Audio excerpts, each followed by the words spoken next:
I'm STEF. I'm one of the grassroots commissioners. I grew up on the edge of the Peak District and I moved into Fallowfield about 3 years ago.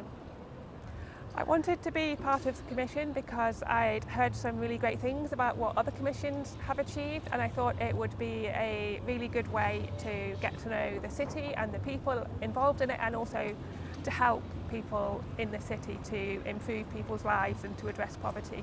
The first time I met up was with just the grassroots commissioners, and we also had someone who'd been in the Salford Commission who came and told us about some of the things that they'd achieved, which was really encouraging. And we also heard from some of the potential grassroots commissioners, some of their stories, which some of them were really heartbreaking. There was some really extreme poverty and some really hard experiences that people had gone through. And it made me feel a little bit like I wasn't quite poor enough to be there. But it was a really interesting experience, and it was incredible to meet these people who'd been through so much but still wanted to actively engage and work with others to make things better. I think what helped the connection with the other people was hearing one another's stories. So it wasn't just hearing the grassroots commissioners' stories, but also stories from the business and civic leaders, and finding from that actually there was a lot of shared experience, that there were a lot of similar backgrounds where people might have grown up in with a single mother in a working class council estate, but one of them had stayed poor and another had gone on to be a business and civic leader. And those sorts of stories where there was a lot of shared backgrounds, but also things like bereavement, chronic illness, family breakdown, these were common to all of us, and that really helped create that feeling that we weren't two disparate groups, but we were one group of people working together. Were there any significant moments where you felt really heard? I think the most significant moment for me was quite late on, after we'd split off into different groups and we were looking at sort of benefits and debt, and the grassroots commissioners had come up with an idea that we'd presented, but one of the business and civic leaders had said, well, actually it's probably not going to work because of various legal, financial, practical reasons.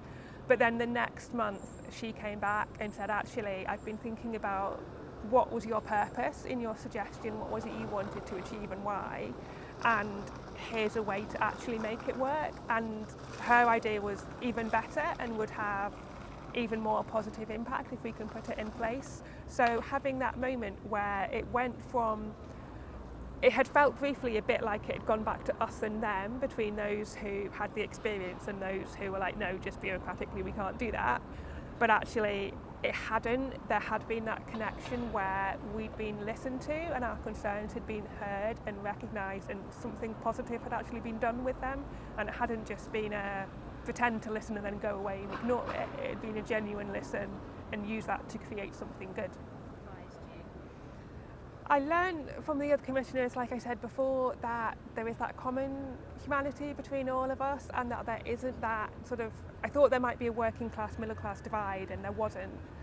And so that initially had surprised me, but it was good also to learn that the business and civic leaders did genuinely care about issues. It's so easy to think of them, they're just faceless, often nameless bureaucrats making decisions about our lives, and it's easy not to recognise their humanity.